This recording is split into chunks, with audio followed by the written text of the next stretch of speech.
building industry, lumber, and if the strike lasts even this afternoon and into tomorrow, you're going to start to see these businesses shut down, and the auto assembly plants are going to start to shut down.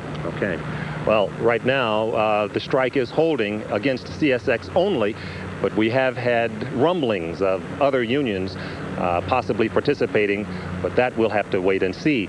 We were told that it's a lot easier for these strikes to take effect and shut down than it is for them to gear back up again. And if it were to end right now, it could possibly take, I'm told, as much as 18 hours to get everything around the country moving again. So we might as well say that one day is already down and possibly into a second day. So already we're looking at more than what is said to be at least $50 million in revenue lost today nationwide, and already we seem to have gone into the second day unless something happens right now. So we'll have to wait and see what happens, and of course we'll have more for you tonight on the 9 o'clock news. Steve? Okay, Bob, and because of those disruptions you talked about, key congressional leaders are saying they will let the strike run at least 36 to 48 hours before intervening to stop it. The chairman of a House Transportation Subcommittee says Congress is uncomfortable in the role of picking sides in labor disputes. Two major rulings from the U.S. Supreme Court today. The High Court added more fuel to the legal attacks on cigarette companies.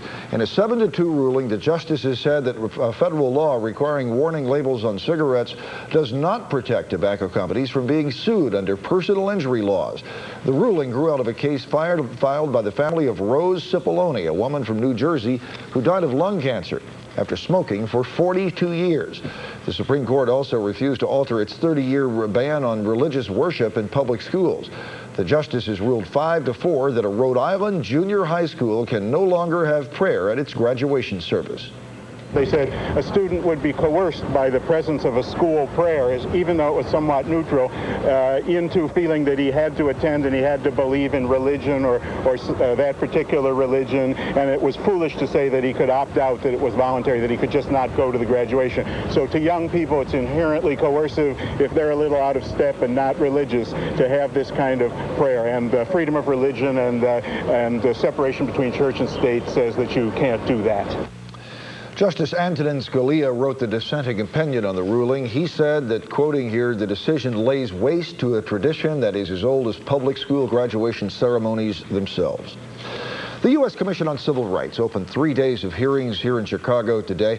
A Bush appointee, Arthur Fletcher, chairs the commission, which is investigating growing racial and ethnic tension, police brutality, and crimes in big cities.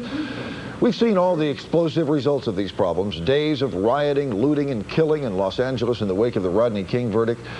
And our city looted and out of control following the Bulls' championship victory.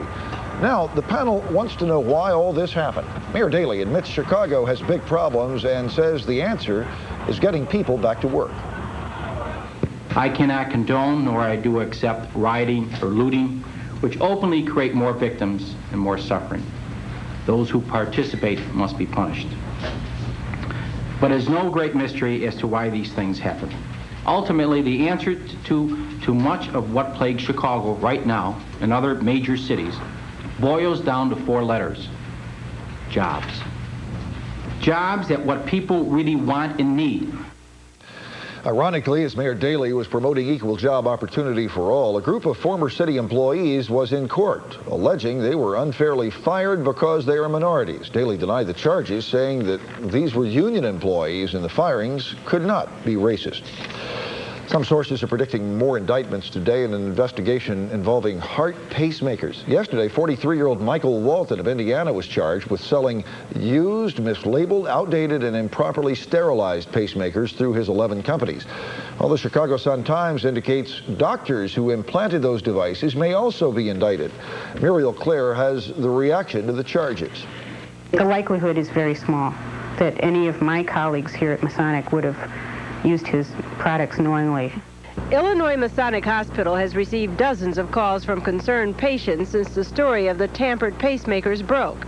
Dr. Marilyn Esri, the director of the hospital's pacemaker program, says it has given the staff an opportunity to educate the public. If they have a pacemaker in and they've never had a telephone check, if they've never been to a pacemaker clinic, if their doctor has never checked their pacemaker, then they should be asking these questions. Doctors at Illinois Masonic Hospital are careful to point out that the pacemaker industry has a number of built-in checks and balances, so there is no need to panic. However, if you have questions about your pacemaker, you should contact your personal physician or pop into the nearest pacemaker implant center.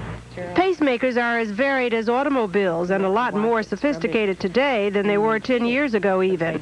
The devices used today have so many different applications for patients, and all of these things need to be regularly followed. Barring complications, doctors recommend office visits at least once or twice a year. In between time, every 2 to 3 months, pacemaker patients should submit to a phone transmission checkup. All you have to do is take your phone and place it in the device. Phone transmission devices should be made available when the patient receives a pacemaker. If you don't have one, ask about it. Muriel Clare, WGN News. An attorney for Michael Walton says the charges of tampering with those pacemakers were brought to light by a disgruntled former employee. Walton's lawyer says he denies all the charges. The Chicago Tribune is reporting Walton most recently worked as a professional gambler. What looked like a break in the case of a missing Far North Side woman is apparently a dead end, but Eileen DeElia's family and friends are not giving up hope. Hail Mary, full of grace, the Lord is with thee. Blessed art thou among women, and blessed is the fruit of thy womb, Jesus.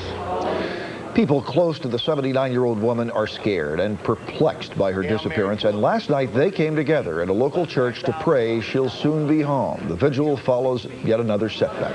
Police all but dismissing a link now between DeElia's disappearance Friday and an attempted robbery at a nearby liquor store. The timing of the two incidents reportedly did not coincide, but her family is not giving up. Robert Jordan has more. So she made those up. No. Family members continue to map strategy in their search for 79-year-old Eileen Delia, missing, along with her brown 1986 four-door Chevrolet Caprice, since last Friday afternoon when she talked to her daughter by phone. The family says police have worked hard, but so far have turned up nothing. They've been very helpful, but it's gone. I mean, the car. She, not a trace. Family members don't know if Delia was kidnapped, left on an errand and had an accident, or just wandered off, something which they say does not fit her pattern. The only thing that we were really surprised at was the door being open, the two doors. But on the table, nothing was touched. I mean, she had money on the table, you know, $25, and some singles, her charge card. Adding to the mystery is the fact that Delia's car is also missing at a time of day when she didn't like to drive. And after about 3:30, she never drove. She didn't like to be out when school kids were getting out or, you know, traffic. Family members say that the missing car was very similar in color to this one, kind of a brown, but it also contained two stickers in the rear window. Virginia